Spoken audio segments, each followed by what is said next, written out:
last phone call between Frank Sinatra and Dean Martin. Words that ended an era. The phone rang in Frank Sinatra's Palm Springs compound at 11:47 p.m. on a warm March evening in 1995. Frank was 80 years old now, his once powerful voice reduced to a raspy whisper by the weight of years and the toll of a life lived at full volume. He'd been dozing in his favorite chair, a tumbler of Jack Daniels resting forgotten on the side table, when the insistent ringing pulled him back to consciousness. Barbara, his fourth and final wife, had already gone to bed. The house was quiet, except for the soft hum of air conditioning and the distant sound of wind moving through the desert palms. Frank reached for the phone with hands that trembled slightly, not from fear or weakness, but from the simple arithmetic of age catching up with a body that had logged more miles than any single life should contain. "Yeah?" Frank said into the receiver, his voice carrying that familiar note of irritation at being disturbed, though in truth he was grateful for the interruption. Sleep had become a complicated country in his old age, filled with ghosts and memories and the faces of people who'd left him behind. There was a long pause on the other end. Then, a voice Frank had known for more than 50 years, weakened now, but unmistakable. "Pally." Frank sat up straighter, the fog of near sleep evaporating instantly. "Dino?" "Yeah, it's me." Dean Martin's voice was soft, frayed at the edges, but still carrying that easy warmth that had once made millions of people feel like they were in on the joke. "Hope I didn't wake you.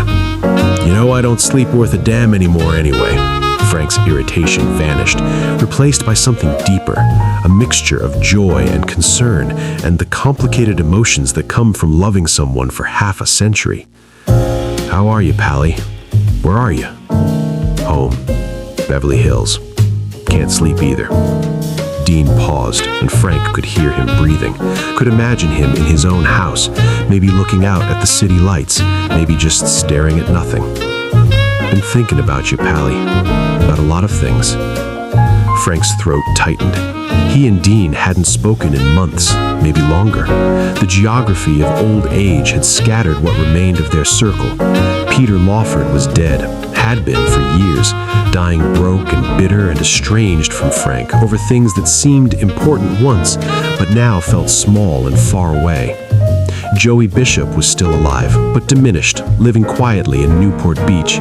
Sammy had died in 1990, and Frank had wept at his funeral in a way that surprised everyone who thought they knew him, but not Dean, who'd understood that tears were just another language of love. And Dean himself, Dean had retreated from the world after his son, Dean Paul, had died in a plane crash in 1987.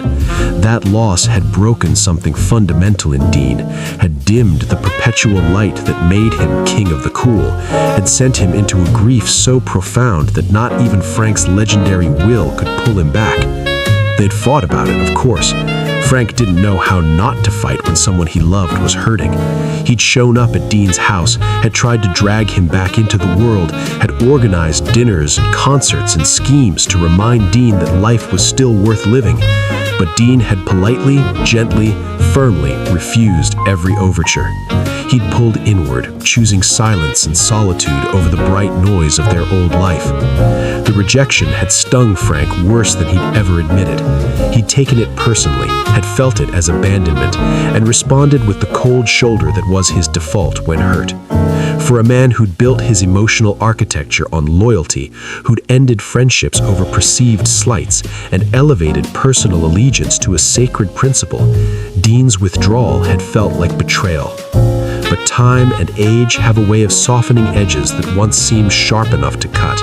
And now, hearing Dean's voice in the late-night darkness, Frank felt all his anger and hurt collapse into simple gratitude that his oldest friend was still alive, was still in the world, was reaching out across the distance that had grown between them. "I'm glad you called, Dino," Frank said, and meant it with every fiber of his being. "I've been thinking about you too." "Yeah?" Dean's voice carried a note of gentle skepticism. "What have you been thinking?" "That I've been a stubborn asshole, that I should have called you, that I let my pride get in the way of..." that I miss you, Pally. I miss my best friend. There was a long silence on the other end, the kind of silence that exists between people who've shared so much that words sometimes feel inadequate.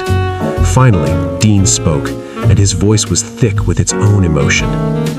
I miss you too, Frank, more than you know. No, Dean agreed, his voice turning serious. You can't. The conversation drifted through memories like a river finding its course. They talked about Sammy, about his talent and his insecurities and the way he'd needed their approval like oxygen. They talked about Peter, about his charm and his weaknesses and how he'd never quite figured out how to be his own man, separate from the Kennedy family and the Rat Pack. They talked about Joey, the last man standing besides them, the unappreciated one who'd been smarter and funnier than anyone gave him credit for. We were something, weren't we, Dean? Said Frank. The five of us. We had the world by the balls. We did. Frank's voice was soft. We really did. And we pissed a lot of it away. But Christ, Dino, we had some times. The best times. Dean paused. I was talking to Joey last month. He said you're not doing so good. Said you've been sick. Frank waved a hand even though Dean couldn't see it.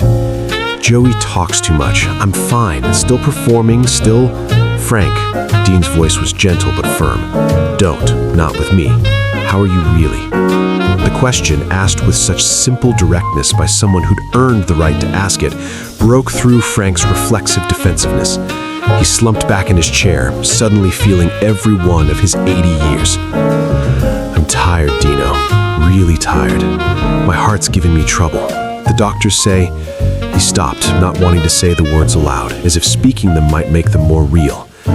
They say I don't have as much time as I'd like. Jesus, Frank. Yeah, Frank took a shaky breath. So I guess we're both running out of road, Pally. There was another long silence, this one heavier with unspoken understanding. Dean was 78, and though he didn't detail his own health issues, Frank could hear in his voice that Dean wasn't calling just to reminisce. There was a finality to this conversation that both men recognized, a sense of closing circles and saying things that needed to be said before the opportunity disappeared. I'm sorry about Dean, Paul, Frank said, suddenly, the words bursting out with the force of something long suppressed. I know I told you at the time, but I don't think you heard me. I don't think you could hear anyone.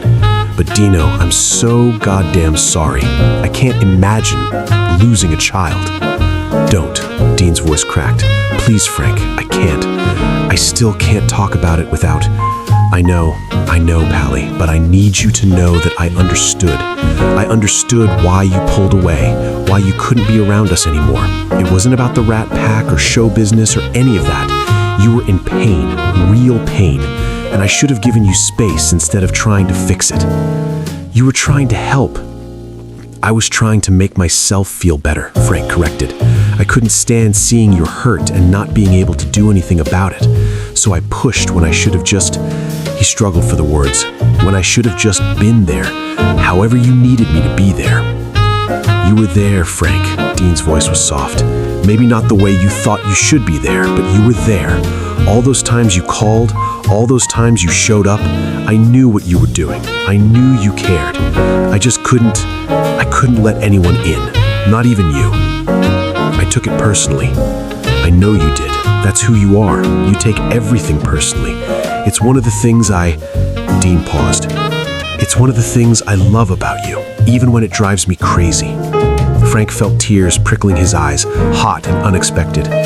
You never said that before, that you loved me. Didn't I? Dean sounded genuinely surprised. I thought I said it all the time. Not in words. Well, I'm saying it now. I love you, Frank. You're my brother. You've been my brother for 50 years. And if I hurt you by pulling away, I'm sorry. I was just trying to survive losing my son, and I couldn't think about anyone else. You don't have to apologize for grieving, Dino. Maybe not, but I'm apologizing anyway. For the distance, for the silence, for all the times you reached out and I turned away. Dean took a shaky breath. I'm sorry, Pally. The conversation stretched past midnight into those small hours when the world feels suspended between days and normal rules seem not to apply. They talked about everything and nothing, the way old friends can, bouncing between deep confessions and trivial observations with the ease of people who've long since stopped worrying about transitions. I told Dean about my grandchildren, about how strange it felt to be old enough to have grandchildren, to look at these young faces and see echoes of myself diluted through generations. Dean talked about his own family, about how he'd tried to be there for his remaining children, but felt like he was performing fatherhood rather than living it, going through the motions because that's what was expected, but feeling hollow inside. "You were always better with people than me," Frank said. I know that sounds crazy given my reputation, but it's true. You knew how to be easy with people. I only knew how to be intense. Being intense isn't bad, Frank. It's what made you Frank Sinatra. Maybe, but it also made me an asshole to a lot of people who didn't deserve it. True, Dean agreed with that dry humor Frank had always loved. You were a world-class asshole sometimes. Gee, thanks, Pally. But you were also loyal beyond reason, and generous beyond belief, and talented beyond measure. The asshole part was just... Dean searched for the words. It was just part of the package. You took the whole thing, or you took nothing. And you took the whole thing. I did. For 50 years, I took the whole thing. The brilliance and the bullshit. The generosity and the rage. The loyalty and the grudges. Dean's voice was warm with affection. And I'd do it again, Frank, every bit of it. Because being your friend, really, really being your friend, that was one of the great privileges of my life. Frank had to set down the phone for a moment, overcome with emotion. He pressed his palm against his eyes, feeling the wetness there, not caring that he was crying because Dean couldn't see him, and because even if he could, Dean would understand. When Frank picked up the phone again, his voice was rough. You know what I'm gonna miss most? When I go, whenever that is, the thing I'm gonna miss most? What, Pally? You. I'm gonna miss you. I'm gonna miss knowing you're out there in the world. Even if we don't talk, even if we don't see each other, just knowing Dean Martin is alive, is somewhere having a drink and probably not taking life too seriously. That's been a comfort. And when that's gone, Christ, Dino, I don't know how to face the world without you in it. You won't have to, Frank. Dean's voice was gentle. I'm older than you. Odds are I go first. Don't say that. Why not? It's probably true. Because I can't think about... Frank stopped, unable to finish the sentence. Dean seemed to understand. Hey, remember what we used to say back at the Sands, back when we were young and stupid and thought we'd live forever? What? That when one of us goes, the other one better throw one hell of a wake. None of this sad, quiet shit. We wanted big bands and beautiful women and enough booze to float a battleship. Despite everything, Frank smiled. I remember. You made me promise that if you went first, I'd make sure they played That's Amore at your funeral. Did I? You were drunk off your ass at the time, but yeah. Well, I stand by it. And Frank, if you go first, I want them to play My Way, the whole damn song, every verse, and I want everyone to remember that you really did do it your way, right up until the end. I'm not planning on going anywhere soon. None of us are, Pally, but it happens anyway. Dean's voice turned serious. Frank, listen to me. When it's my time, and it's going to be soon, I can feel it. I need you to know something. Dino, just listen, please. Dean waited until he was sure Frank wouldn't interrupt. You were the best friend I ever had, not just in show business, but in life. You were difficult and demanding, and sometimes impossible, but you were also there. You were always there when it mattered, when I needed backup, when I needed support, when I needed someone to believe in me. You were there, and I don't think I ever properly thanked you for that. You didn't have to thank me. That's what friends do. Maybe, but I'm thanking you anyway. Thank you, Frank. Thank you for 50 years of friendship. Thank you for the laughter and the music and the memories. Thank you for making me part of something bigger than myself. Thank you for... Dean's voice caught. Thank you for loving me, even when I wasn't very lovable. You were always lovable, you son of a bitch. Frank was crying openly now, not even trying to hide it. You were always lovable. That was your gift. People just loved you. I loved you. I know, Pally, I know. They talked for another hour, the conversation getting quieter and softer as the night deepened into that profound darkness that comes before dawn. They talked about old jokes and old songs, about women they'd loved and mistakes they'd made, about the strange journey that had taken two Italian kids and turned them into legends. Eventually, Dean's voice started to fade, exhaustion creeping in. I should let you go, Frank. It's late. Yeah, Frank didn't want to hang up, didn't want this conversation to end, because he knew with the certainty that comes from 8 decades of living, that this was goodbye. Not see you later or talk to you soon, but real goodbye. The last time they'd hear each other's voices. Dino, I know, Pally, I know. Take care of yourself, Frank. And hey, yeah, when you're up there on stage, when you're singing for people, remember that I'm proud of you. I've always been proud of you, not for the fame or the success or any of that, but for the fact that you never stopped being the kid from Hoboken who wanted to sing. You stayed true to that. You stayed true to yourself. Jesus, Dino, you're killing me here. Dean laughed softly. Sorry, Pally. Got maudlin in my old age, but I mean it. You're the real deal, Frank. Always have been. So are you. Frank's voice was thick with tears. You're the realest thing I ever knew. Okay, now we're both getting maudlin. Time to hang up before we completely embarrass ourselves. Yeah, Frank wiped his eyes. I love you, Dino. I don't say it enough, but I love you. I love you too, Frank. Be good. You be good. I'll try, Pally. I'll try. And then, with no more fanfare than that, the line went dead. Frank sat there holding the phone for a long moment, listening to the dial tone, not quite ready to accept that the conversation was over. Finally, he hung up and sat back in his chair, staring out at the dark desert night. He felt hollowed out, wrung dry by emotion, but also somehow lighter, as if something that had been weighing on him for years had finally been lifted. He and Dean had said what needed to be said. They'd closed the circle.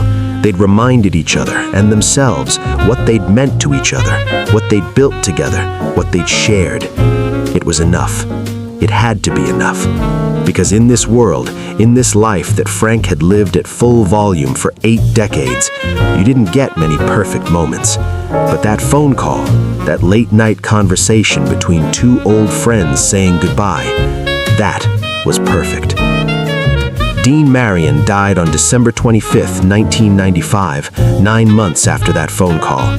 He died quietly, at home, his family around him. By most accounts, he'd been ready to go, had been fading steadily since losing his son, had simply been going through the motions of living without really engaging with life. Frank was devastated, but not surprised. He'd known, had felt it during that last conversation, that Dean was saying goodbye. The funeral was held at Pierce Brothers Westwood Memorial Park, and despite Dean's request for That's Amore, the service was quietly dignified, reflecting the man Dean had been rather than the persona he'd projected. Frank attended, looking frail and old in a way that shocked people who remembered the vital, commanding presence he'd once been. He sat in the front row, tears streaming down his face, not caring who saw, not caring about maintaining the tough guy image he'd cultivated for decades. When they asked if he wanted to speak, Frank shook his head. Couldn't trust his voice, couldn't trust that he wouldn't break down completely. So he sat in silence and remembered, letting the memories wash over him. Dino's laugh, his easy grace, his perfect timing, the way he'd made everything seem effortless. After the service, Joey Bishop found Frank standing alone by Dean's grave. Joey put a hand on Frank's shoulder, and the two of them stood there in companionable silence, the last 2 survivors of the Rat Pack, looking down at the marker that bore Dean's name. "He called me," Frank said finally, his voice barely above a whisper. "A few months ago. Called me late at night and we talked for hours." "Yeah?" Joey's voice was gentle. "What'd you talk about?" "Everything. Nothing. Old times. Frank wiped his eyes. "He told me he loved me. First time he ever said it in words in all the years we knew each other. He loved you, Frank. We all knew it. Yeah, but he said it, and I said it back, and I'm glad we did that. I'm glad we had that conversation." Joey nodded. "That's good, Frank. That's really good." They stood there a while longer, two old men saying goodbye to their friend, to their era, to the youth they'd shared and squandered and somehow made immortal. "It's just us now, the two of us left." Yeah, doesn't seem right. Should be all five of us, raising hell until the end. Nothing about getting old seems right, Frank. Frank turned to look at Joey, this man he'd known for 50 years, this man who'd made him laugh 1,000 times, who'd stood by him through triumph and disaster. "You take care of yourself, Joey. I can't lose another one. Not right now." "I'll do my best, Frank. I mean it. You take care of yourself." Joey squeezed Frank's shoulder. "You too, Pally. You take care of yourself, too." Frank Sinatra lived for another 2.5 years after Dean's death, but everyone agreed he was never the same. The spark, the vital force that had driven him for 80 years, seemed to flicker and dim. He performed occasionally, his voice a shadow of what it had been, but with emotional depth that broke hearts. When he sang My Way, and he sang it often in those final years, people heard something different than they'd heard before. Not the swagger and triumph, but the melancholy of a man reflecting on a life lived fully, mistakes and all, and accepting the cost of those choices. Frank died on May 14th, 1998, of a heart attack in Los Angeles with Barbara and his children nearby. He was 82 years old. His death made headlines around the world, generated tributes from presidents and paupers, filled the airwaves with his music. The funeral was held at the Church of the Good Shepherd in Beverly Hills, the same church where Dean's funeral had been held. Joey Bishop attended, the last surviving member of the Rat Pack, carrying the weight of all those memories alone now.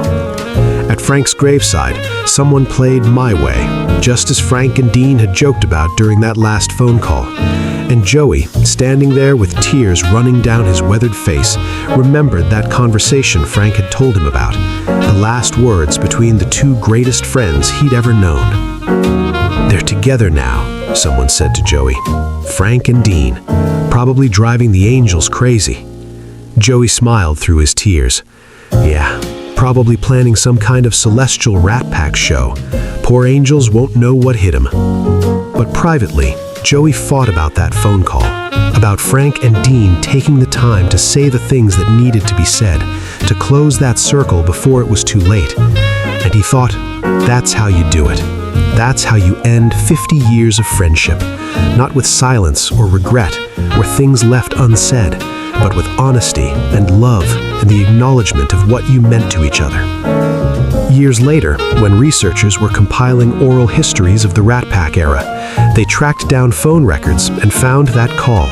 March 1995, Frank's Palm Springs residence to Dean's Beverly Hills home, lasting 2 hours and 43 minutes, placed at 11:47 p.m. It was the last recorded conversation between Frank Sinatra and Dean Martin. Researchers tried to find out what was said during that call. They interviewed Barbara Sinatra, Dean's children, friends, and associates, but no one knew the details. It had been a private conversation between two men who'd loved each other for 50 years, and whatever they'd said to each other remained between them. Joey Bishop, in one of his final interviews before his own death in 2007, was asked about that call. "Did Frank ever tell you what he and Dean talked about that night?" Joey smiled. "Some things are private, even in show business, especially in show business. But I'll tell you this much. Frank said it was the most important conversation of his life. He said they finally said everything they'd needed to say for 50 years. And he said when he hung up the phone, he felt at peace in a way he hadn't felt since he was a kid singing in Hoboken." "Did he ever tell you he loved you, the way Dean told him?" the interviewer asked. "Frank, say I love you out loud?" He laughed. "Nah, that wasn't Frank's style, but he showed me every day. in the way he'd defend me when I was taking heat, in the way he'd call just to check in the way he'd make sure I was okay, that I had work, that I was taken care of. Frank didn't say "I love you" in words, he said it in actions. But Dean did say it, in words. Yeah, Dean said it, and I think that meant more to Frank than anything else could have. For all his success, for all his fame, Frank Sinatra needed to hear that he was loved, not for what he could do or what he'd achieved, but just for being Frank. And Dean gave him that. The Rat Pack era ended not with a bang, but with a phone call, not with a grand public farewell or a final performance or a dramatic gesture, but with two old men talking in the middle of the night, saying the things old friends need to say before it's too late. That phone call between Frank and Dean, those 2 hours and 43 minutes of conversation that no one else heard, became legendary in its own way. People who loved the Rat Pack, who'd grown up with their music and their movies and their swagger, took comfort in knowing that at the end, Frank and Dean had found their way back to each other. The silence between them had been broken, the distance had been bridged, the love they'd shared had been acknowledged and celebrated and given its proper due. In a world where most friendships fade quietly, where most relationships end in silence or regret, where most people never get to say the things that need to be said, Frank and Dean had done it right. They'd closed the circle. They'd said goodbye. They'd told each other the truth about what they meant to each other. And in doing so, they'd given their friendship the ending it deserved. Not perfect, not without pain, but honest and real and full of the love that sustained them for 50 years. The Rat Pack was 5 men who defined an era, but at its core, it was Frank and Dean, 2 Italian kids who found each other and built something that transcended show business or fame or any of the temporary things that seem important until you're facing the end. What they built was friendship, real friendship, the kind that survives jealousy and distance and silence and death itself. That last phone call didn't end their friendship, it completed it.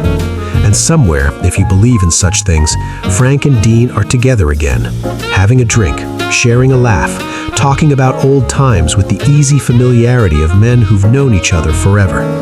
Because that's what they earned through 50 years of loyalty and love and simply showing up for each other again and again and again. They earned forever. And the rest of us earned the memory of what real friendship looks like when it's lived at the highest level by 2 men who defined not just an era of entertainment, but an entire philosophy of loyalty, love, and living life on your own terms. That phone call ended an era, but the love it represented, that lives on. The end. Author's note.